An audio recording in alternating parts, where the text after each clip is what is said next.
যান শ্বশুর বাড়িতে গিয়া এবার ভালো মন্দ খাবার খান। একটা কথা আছে না, পা বাপরেও সারে না, মনে রাখবেন সেটা। এছাড়াও প্রত্যেকটি এপিসোডের এক্সপ্লেইনগুলো করে থাকি। যারা যারা এই এক্সপ্লেইনগুলো দেখতে ইচ্ছুক তারা অবশ্যই আমাদের চ্যানেলটি সাবস্ক্রাইব করবেন এবং কোন কোন জায়গা থেকে এই ভিডিওটি দেখতেছেন তারা অবশ্যই আপনাদের নিজ দেশ এবং নিজ এলাকার নামগুলো বলে যাবেন। এছাড়াও যারা যারা বাংলাদেশ থেকে দেখতেছেন এবং বাংলাদেশের কোন জেলা থেকে এই ভিডিওগুলো দেখতেছেন তারা অবশ্যই বাংলাদেশের জেলাগুলোর নাম লিখবেন এবং যারা ইন্ডিয়া সহ অন্যান্য দেশে এবং প্রবাস থেকে দেখতেছেন তারা অবশ্যই সেই দেশের নামগুলো বলবেন। তো আজকের এই ভিডিওটি শুরু করা যাক। আজকের এই ভিডিওটিতে আমরা যেহেতু ৩১ পর্ব নিয়ে আলোচনা করতেছি তাই ৩১ পর্বে কোন বিষয়গুলো থাকছে এবং ৩১ পর্ব দেখতে হলে আপনাদেরকে কোন পদ্ধতি অবলম্বন করতে হবে সেই বিষয়গুলো আপনাদের মাঝে উপস্থাপন করতেছি ধাপে ধাপে। তবে আমরা যেহেতু এখন পর্যন্ত ৩০ পর্ব দেখিনি, মূলত অনেকেই দেখেনি, যেহেতু আমরা দেখেছি এবং আমরা নতুন একটি পদ্ধতি অবলম্বন করে সেই পর্বগুলো দেখেছি, কিন্তু এখনো কিন্তু অনেকেই সেই পর্বগুলো দেখেনি। সেক্ষেত্রে আপনারা কিভাবে পর্বগুলো দেখবেন সেই বিষয়গুলো নিয়ে আলোচনা করার শুরুতে আমরা পূর্বের পর্ব নিয়ে একটু আলোচনা করতে চাই। বিশেষ করে গত ৩০ পর্ব, যেহেতু ২৯ পর্ব দেখেছেন এবং ৩০ পর্ব দেখেননি, তবে ৩০ পর্বে কোন বিষয়গুলো থাকছে এবং কোন বিষয়গুলো হয়েছে সেই বিষয়গুলো নিয়ে কিন্তু আমরা আলোচনা করতেছি। আমরা ৩০ পর্বে দেখতে পারবো রাতুল, অনিক এবং মেঘলা এই তিনটি চরিত্র, এর সাথে আরেকটি চরিত্র যোগ হবে ম্যানেজার।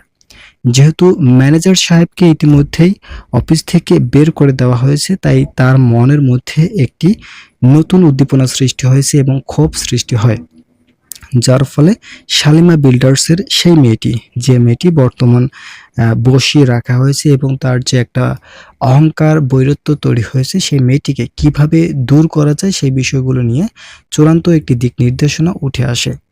আমরা নতুন পর্বে দেখতে পেরেছিলাম শালিমা বিল্ডার্স থেকে ম্যানেজারকে বিতরণ করার সঙ্গে সঙ্গে তিনি মেঘলা এবং অনিকের সঙ্গে যোগাযোগ স্থাপন করেন এবং মেঘলা এবং অনিককে সকল কিছু বুঝিয়ে বলেন যে আসল মালিকই হচ্ছে মেঘলা, তবে এখানে একটা কুচক্রান্ত এবং মিথ্যার বা প্রলোভন দেখিয়ে সেখান থেকে উত্তোলন করা হয়েছে। বিশেষ করে মেঘলাকে সেখান থেকে বিতাড়িত করা হয়েছে। এছাড়াও প্রত্যেকটি এমপ্লয়ির কাছে খারাপ বিহেভিয়ার করা হচ্ছে যাতে তারা চাকরি থেকে ছাঁটাই হয় এবং তারা নিজের ইচ্ছা মতো নতুন করে লোক নিয়োগ দিতে পারে। এই বিষয়টি কিন্তু পুরোপুরি স্পষ্ট একটি বার্তা। তবে এখনই শুরু হলো, মূলত ৩০ পর্বেই শুরু হয়েছে নতুন একটি আলোচ্য বিষয়। ৩০ পর্বে আমরা দেখতে পেরেছিলাম যে রাতুলকে, যে মেয়েটি শালিমা বিল্ডার্সের নতুন যে মেয়েটি রয়েছে সেই মেয়েটি রাতুলের সাথে অধিক খারাপ আচরণ করা শুরু করেছে এবং রাতুলকে ম্যানেজারের দায়িত্ব দেওয়ার পর থেকে তার দ্বারা সকল কার্যক্রম করে নেওয়া হচ্ছে এবং তিনি অধিক চাপের ফলে তার দায়িত্বর ভার তার প্রবল অবক্ষয়ের দিকে নিয়ে যাচ্ছে এবং তিনি অত্যন্ত রাগী একজন মানুষ হয়ে গিয়েছেন।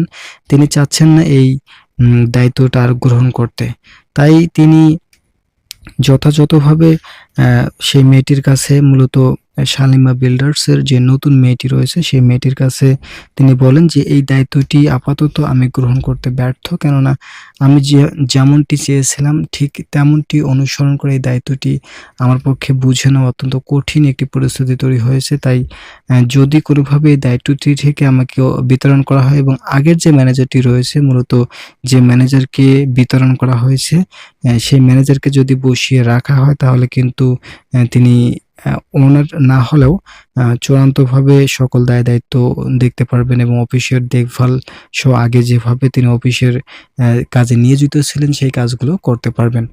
তবে এখানে অফিসিয়ালি ভাবে সেই ম্যানেজারকে যেহেতু বাদ দেওয়া হয়েছে, সেক্ষেত্রে ম্যানেজারকে নতুন করে ডাকা হলেও তিনি আসতে অসম্মত জানায়, কেননা তার একটা সম্মান ছিনিয়ে নেওয়া হয়েছে এবং তাকে জোরপূর্বক স্যালুট দেওয়ার জন্য আদেশ করা হয়েছে। এই বিষয়টিকে